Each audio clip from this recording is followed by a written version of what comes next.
దేవుని నామానికి మహిమ కలుగును గాక. మరొకటి చక్కటి సందేశాన్ని విందాం. ప్రభువును రక్షకుడైన యేసుక్రీస్తు నామంలో మొదటిగా దేవాతి దేవునికి వందనాలు తెలియపరుస్తూ కూడి చేరిన దైవ పిల్లని మీ అందరికీ ప్రభు పక్షాన్ని నిండు వందనాలండి. మరొక చక్కటి సందేశం విందాం. భక్తి కలిగిన స్త్రీలలో ఉండే లక్షణాలు అనే అంశం మీద మనం విందాం. లుదియాలో ఉన్న కొన్ని లక్షణాల గురించి మనం తెలుసుకుందాం. అపోస్తుల కార్యములు 16వ అధ్యాయము 13 నుండి 15 వరకు మనం చదివితే గనక బహు చక్కటి మాటలున్నాయి. విశ్రాంతి దినమున గవిని దాటి నదీ తీరమున ప్రార్థన జరుగుననుకొని అక్కడికి వచ్చి కూర్చుండి కూడి వచ్చిన స్త్రీలతో మాట్లాడుచుంటిమి. అప్పుడు లుదియాను దైవభక్తి గల యొక్క స్త్రీ వినుచుండెను. ఆమె ఓదారంగు పొడిని అమ్ము తుయత్తెర పట్టణస్థురాలు. ప్రభు ఆమె హృదయమును తెరిచెను గనక పౌలు చెప్పిన మాటల యందు లక్ష్యముంచెను. ఆమెయు ఆమె ఇంటివారును బాప్తీసం పొందినప్పుడు ఆమె, నేను ప్రభువునందు విశ్వాసము గలదానని అని మీరు ఎంచితే నా ఇంటికి వచ్చి ఉండు అని వేడుకొని మిమ్మల్ని బలవంతము చేసెను.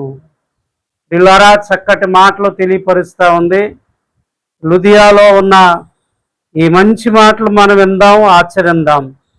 లుదియాలో ఉన్న కొన్ని లక్షణాలు మనం తెలుసుకుందాం. లుదియా తుయత్తెర పట్టణస్థురాలు. ఈమె ఓదారంగు పొడిని అమ్ముకునేది. చూడండి, ఈ రంగు వస్త్రాలు ధరించేవారు దేవుని బిడ్డలారా ఎలాంటి వారు అంటే గనక ఈ ఓదారంగు పొడిని చూడండి ఎవరెవరు కొనేవారు అంటే గనక ఎవరెవరు ఈ ఓదారంగు పొడిని రాజకుమారులు ఆ ఓదారంగు వస్త్రాలు ధరించేవారు. నిజమండి. అందుకని రాజులు ఓదారంగు వస్త్రాలు ధరించేవారు. ధనవంతులు ధరిస్తారు. నిజమండి. అధికారులు ధరిస్తారండి. ఇప్పుడు లుదియా యొక్క స్టేటస్ మారిపోయింది. చిన్న వ్యాపారం చేసుకునేది అనుకుంటున్నారు కాదు, చిన్న చిన్న వాళ్ళతో వాళ్ళు ఆమె స్టేటస్ కాదు. కానీ అప్పటి ప్రకారం, నా ఉద్దేశ ప్రకారం దేవుని బిడ్డలారా ఎంత పైపెచ్చులో ఉందో ఆమె ఆలోచన చేయండి. ఒక మాట అంటా ఉన్నాను, చిన్న ఉద్యోగం చేస్తేనే, చిన్న వ్యాపారం చేస్తేనే చూడండి చాలామంది వచ్చే డబ్బును బట్టి దేవుని మందిరాన్ని లెక్క చేయరు. దేవుని సన్నిధికి వస్తాకి తెగించరు, అన్నిటికీ తెగిస్తారు. కానీ బైబిల్ గ్రంథంలో లుదియా యొక్క స్టేటస్ ఏంటంటే ఆమె అమ్మేటువంటి ఓదారంగు పొడి ఎంత విలువైందంటే గనక చూడండి అధికారులు ఆ వస్త్రాలు ధరిస్తారు. ధనవంతులు దేవుని బిడ్డలారా ఆ వస్త్రాలు ధరిస్తారు. రాజులు ఆ వస్త్రాలను ధరిస్తారు. ఇప్పుడు ఇది ఓదారంగు పొడి ఎవరికే అమ్ముతా ఉంది అంటే గనక ధనవంతులతో తన వ్యాపారం అండి. ఏమండి, ఈ ఓదారంగు పొడి ఎలా తయారు చేస్తారంటే గనక చరిత్రలో రాయబడినట్లుగా కొన్ని గువ్వలను పట్టుకుని వాటిని బంధించి, చూడండి పక్షులు ఉండడానికి పంజరాలు ఎలా పెడతామో అలా బంధించి కొన్ని ఉగ్గి గిన్నెలు పెట్టి వాటి ద్వారా వస్తున్నటువంటి చమురు స్రవించిన దాన్ని బట్టి దేవుని బిడ్డలారా అవి ముద్దగా అయిపోయిన తర్వాత పొడి చేసి ఓదారంగి పొడిని అమ్మేదంటండి. అంటే ఆమె స్టేటస్ ఎంత పెద్దదో ఆలోచన చేయండి దేవుని బిడ్డలారా, ఆలోచన చేయండి. అందుకనే ఇంత స్టేటస్ కలిగినటువంటి ఆమె ఏం చేస్తుందంటే గనక పక్కనే మందిరాన్ని ఉందంట, వాక్యం వింటుందంటండి. ఏమండి, ఒకటి వాక్యం వింటుంది, 2 భక్తి చేస్తా ఉంది, 3 ఇలాగా కుటుంబం అంతా కూడా బాప్తీసము పొందినట్టుగా ఉందండి. పిల్లరా, బైబిల్ గ్రంథం చెప్తా ఉంది లుదియా అనగా వేదన కలిగిన స్త్రీ. ఆమె వేదన అంతా ఏంటంటే కనుక భక్తి చేయడమే. అందుకనే ఆమెలో ఉన్న మొట్టమొదటి లక్షణం ఏంటంటే దైవ భక్తి కలది. మనం కూడా భక్తి చేయాలి. అనయా భక్తి చేస్తే మాకేంటి అని అంటే గనక బైబిల్ గ్రంథం తెలియపరచబడతా ఉంది. మొదటి మాట, దేవుని యందు భయభక్తులు కలిగిన మనకి దేవుడు ఏం చేయగలుగుతాడంటే గనక మా సామెతల గ్రంథము 1వ అధ్యాయం 7వ వచనంలో చూడండి, జ్ఞానాన్ని దేవుడు అనుగ్రహిస్తాడంటాడు భక్తి చేస్తే కనుక. ఈ రోజు నాడు చాలా మందిలో మందిరానికి వెళ్ళక జ్ఞానం లేక ఎంతమంది అజ్ఞానులుగా మార్చబడిపోతున్నారండి. జ్ఞానం చాలా అవసరం. జ్ఞానం పొందుకోవాలంటే మంచి భక్తి చేయాలి.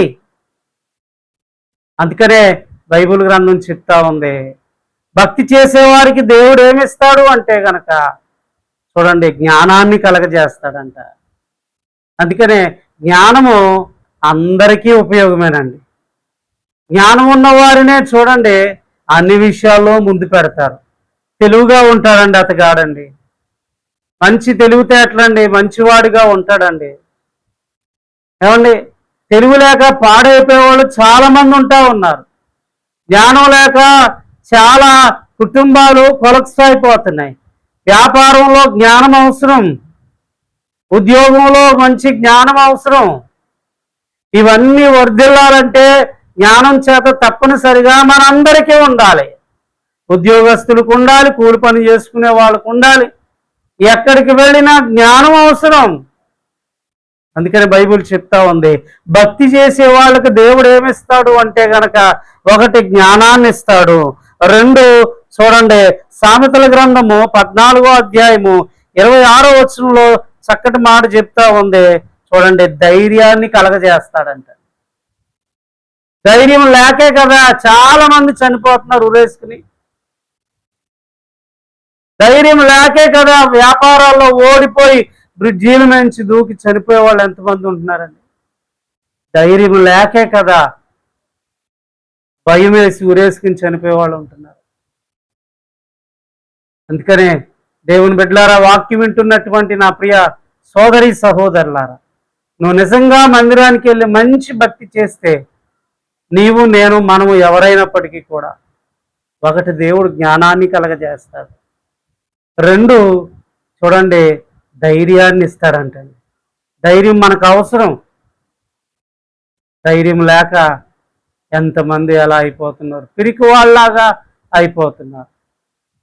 అందుకని చక్కటి మాటలు వింటున్న నీవు నేను కూడా ఒక లుదియా వలె వేదన కలుగుంది. ఆమె వేదన భక్తి చేయడము. భక్తి ఏం చేస్తుందని మనం చేస్తే అంటే కనుక దేవుడు జ్ఞానాన్ని కలగజేస్తాడు, ధైర్యాన్ని కలగజేస్తాడు. దేవుని బిడ్డలారా, దేవుని వాక్యం చెప్తా ఉంది, నీతిమంతులుగా చేస్తాడంటండి. నిజమండి, ఏమండి, నీతిమంతులు సింహం వలె ధైర్యంగా ఉంటారంటండి. అందుకనే చెప్పబడతా ఉంది, దేవుణ్ణి బట్టి మనం ధైర్యం తెచ్చుకుంటాం. ధైర్యం ఏ కొట్లో కూడా దొరకదు. ధైర్యం ఎక్కడ దొరికిద్దంటే ఇదిగో దేవుణ్ణి బట్టి ధైర్యం తెచ్చుకున్నాడంట. 1 సమూయేలు గ్రంథం 30వ అధ్యాయం 6వ వచనంలో చక్కటి మాట. ధైర్యం కోల్పోతున్నావా? అధైర్యంతో ఉంటున్నావా? దేవుడి మంచి సమయంలో మాట్లాడుతున్నాడు కదా. ధైర్యం ఎక్కడి నుంచి ఎలా వస్తుందని అంటే కనుక ఇదిగో దేవుని బట్టి ధైర్యము తెచ్చుకొనిను అని ఉందండి. అందుకనే భక్తి చేయి, జ్ఞానాన్ని ఇస్తాడు. భక్తి చేయి, చూడండి ధైర్యాన్ని కలగజేస్తాడు.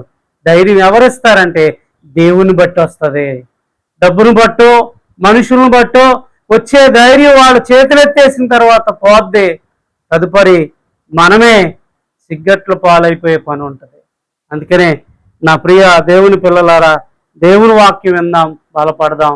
ఈ కొద్ది మాటలు మన వెనుకల్లో దేవుడు దీవించి ఫలింప చేయను గాక. ప్రార్థన చేసుకుందాం. పరిశుద్ధుడా, నమ్మకమైన మా తండ్రి, విన్న నీ మాటలు జీవం కలిగిన మాటలు విన్న నీ బిడ్డలను దీవించండి, బలపరచండి, జ్ఞానాన్ని ధైర్యాన్ని అనుగ్రహించి మంచి భక్తి చేసే భాగ్యాన్ని అనుగ్రహించమని యేసు నామములో ప్రార్థించి అడుగుతున్నాం తండ్రి. ఆమేన్.